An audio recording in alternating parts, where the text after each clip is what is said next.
5 orang ini nggak akan diangkat pada saat rapture, dan yang terakhir akan bikin kamu kaget. Nah, rapture itu nyata, suatu hari akan terjadi, bisa hari ini, minggu depan, atau bulan depan, atau terserah sesuai waktunya Tuhan. Ini bukan mitos, bukan dongeng. Pertanyaannya bukan kapan waktunya, melainkan siapa yang siap dan siapa yang tertinggal.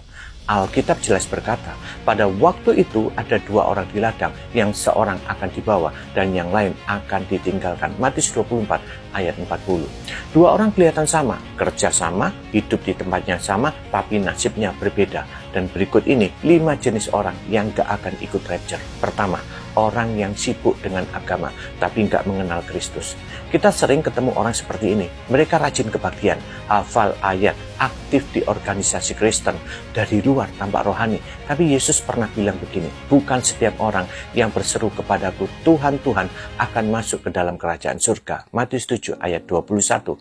Masalahnya bukan seberapa kuat kita beragama, melainkan apakah Kristus benar-benar hidup di dalam hati kita.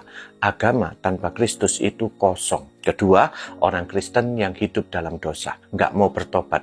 Ada orang yang ngaku percaya, tapi hidupnya terus terikat dosa. Paulus dengan keras menulis begini, jangan sesat orang cabul, penyembah berhala, orang berzina, banci, orang pemburit, pencuri, orang kikir, pemabuk, pemfitnah, dan penipu tidak akan mendapat bagian dalam kerajaan Allah.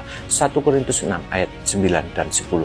Kalau hidupmu hari ini dikuasai dosa, jangan berpikir rapture akan mengangkat tubuhmu. Ketiga, orang yang ngaku mengasihi Tuhan tapi menutup mata pada sesama.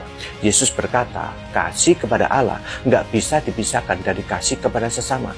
Ia menegaskan segala sesuatu yang kamu lakukan untuk salah seorang dari saudaraku yang paling hina ini, kamu telah melakukannya untuk aku. Matius 25 ayat 40.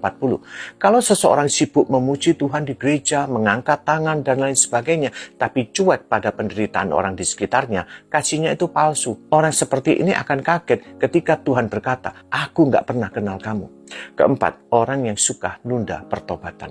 Yesus kasih ilustrasi jelas lewat 10 gadis di Matius 25 ayat 1-13. 5 bijaksana, 5 bodoh, sama-sama menunggu mempelai, sama-sama bawa pelita. Bedanya apa? Ada yang siap, ada yang telat. Orang yang suka berkata, nanti saja bertobat, masih ada waktu. Mereka sedang bermain-main dengan pintu surga yang bisa tertutup kapan saja. Kelima, orang yang terlalu percaya diri, tapi nggak memeriksa iman. Nah, ini bagian yang paling bikin kaget. Banyak orang merasa aman karena statusnya Kristen sejak lahir atau bahkan anak pendeta.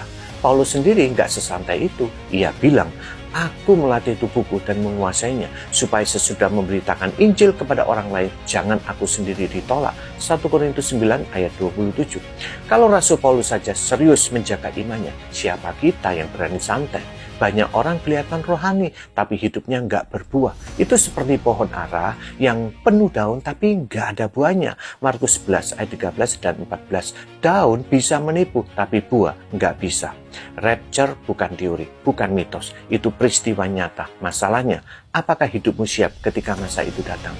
Kalau kamu menunda pertobatan, sibuk dengan agama tanpa Kristus, hidup dalam dosa, atau terlalu percaya diri tanpa memeriksa imanmu, kamu sedang dalam jalur yang salah. Dan kalau suatu hari kamu dengar pengumuman rapture sudah super dekat, lalu kamu panik, buru-buru bertobat, aku yakin kamu gak siap, kamu pasti ketinggalan. Maka siapkanlah dirimu. Amin.